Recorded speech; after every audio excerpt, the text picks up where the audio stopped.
Bagaimana orang yang meyakini Allah duduk di atas aras? Kafir. Allah di mana? Allah duduk di atas aras macam Abdul Somad duduk di atas. Kafir.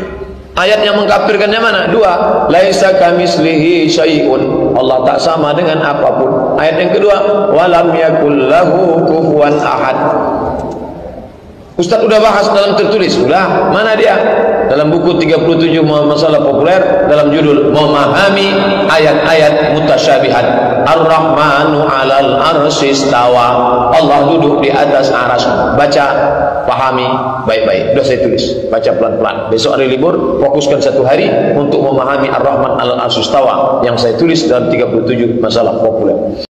Tolong penjelasannya surah Yunus ayat 3. Dia bersemayam di atas arsh untuk mengatur segala urusan. Karena banyak yang beranggapan bersemayam layaknya manusia. Terima kasih. Ini sudah kita jelaskan sebenarnya ya. Mungkin yang bertanya tidak sempat hadir di pasal keempat Minhajul Muslim. Kita sudah masuk ke pasal keberapa ini? Ke-8 kalau tidak salah ya. Masalah hari kiamat.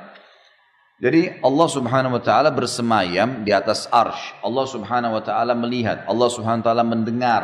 Allah subhanahu wa ta'ala mengetahui. Yani mengawasi, kan gitu. Allah marah, Allah cinta, Allah ridha. Semua itu nama-nama dan sifat Allah wajib kita imani sebagaimana apa adanya. Kata Imam Syafi'i rahimahullah, saya beriman kepada apa yang Allah sampaikan tentang dirinya seperti yang Allah inginkan, gitu kan.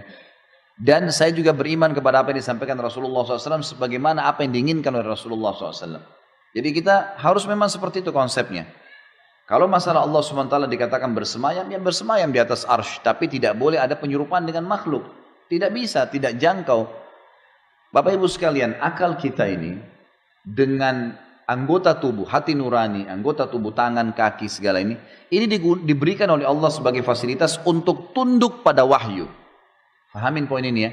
Jangan wahyu yang Bapak Ibu korek-korek dengan akalnya, maunya wahyu sesuai dengan akalnya, nggak bisa. Kalau kita dahulukan akal, apa standarisasinya? Misal gini, kalau kita semua ini punya akal pikiran kita berbeda-beda semuanya. Yang satu suka kuning, yang satu suka kuning, yang satu suka biru, yang satu suka hijau, beda-beda warna, beda-beda bentuk, beda-beda jenis makanan, beda-beda keinginan kendaraan dan seterusnya. Baik, akal manusia berbeda-beda, diatur oleh wahyu.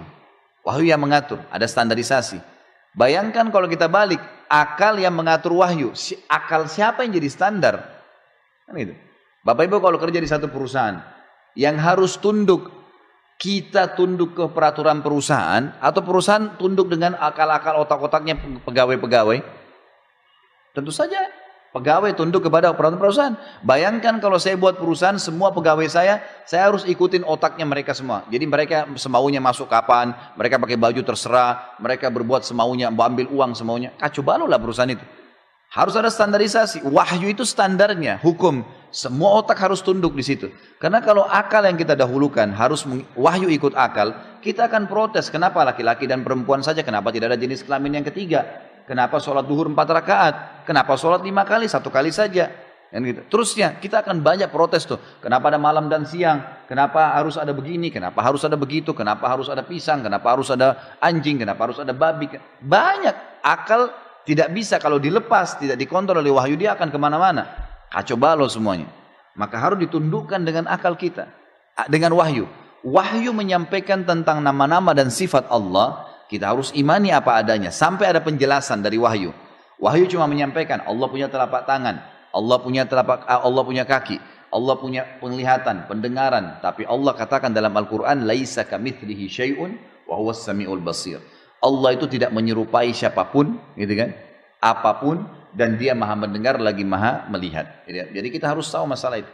Masalah Allah SWT beristiwa, bersemayam di atas arsy-Nya dengan kemahabesarannya. Imani masalah itu.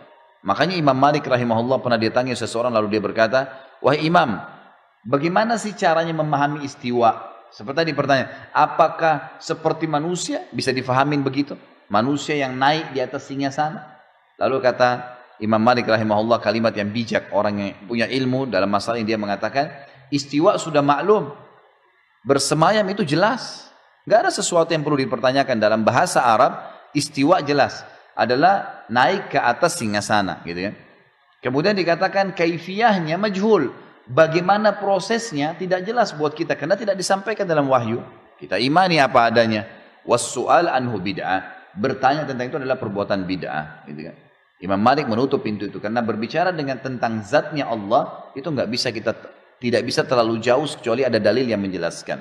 Allahu a'lam. Ini yang bertanya bisa kembali juga Bapak Ibu sekalian kembali ke materi kita di YouTube sudah ada tentang kajian Minhajul Muslim pasal keempat tepatnya, beriman pada asma dan sifat Allah.